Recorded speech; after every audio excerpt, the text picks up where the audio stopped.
সমসাময়িক আরো অনেকেরই উঠে আসার কথা ছিল। এটা হলিউড বলিউড না, ও নিজেকে ভাঙছে গড়াচ্ছে। আমি এই ব্যাপারটা খুব অ্যাপ্রিসিয়েট করি। এটা গড গিফটেড হইতে পারে, আল্লাহ যে ওকে মেধাটা দিয়েছে। একা পথ চলাটাকে আসলে আমি খুব একটা যে অ্যাপ্রিসিয়েট করব তা না। হ্যাঁ, সমসাময়িক আরো অনেকেরই উঠে আসার কথা ছিল, উঠা দরকারও ছিল।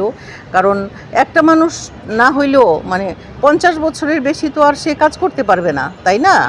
অ্যাজ এ হিরো 50 বছরের বেশি তো করতে পারবে না। এটা বোম্বে, আদার্স কান্ট্রিতে যেমন অনেক বয়স হইলেও তাদের ক্যারেক্টার থাকে, তাদেরকে নিয়ে ভাবে, সেই রকম লিখে সেইভাবে করে।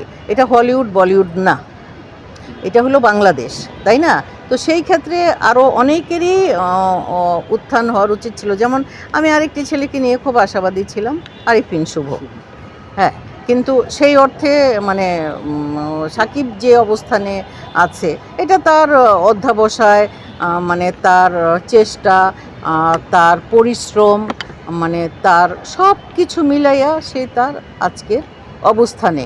কিন্তু তার এই অবস্থান যে পরবর্তীতে কেউ এসে রিকভার করবে, আমি আসলেই আপাতত দেখছি না।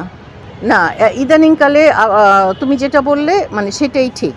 ও নিজেকে ভাঙছে গড়াচ্ছে। এখন আর ওই যে হিরোইজম, যে নায়ক হয়ে নাচতে হবে, গাইতে হবে, নায়িকার সাথে প্রেম করতে হবে, এরকম না।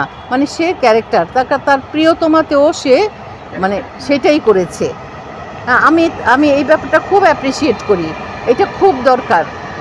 এটা বিশেষ করে সাকিবের তো অবশ্যই দরকার। সাকিবের তো অবস্থান এমন শক্ত অবস্থান, সে অবস্থানে থেকে অনেক কিছুই করতে পারে, তাহলে সে কেন করবে না?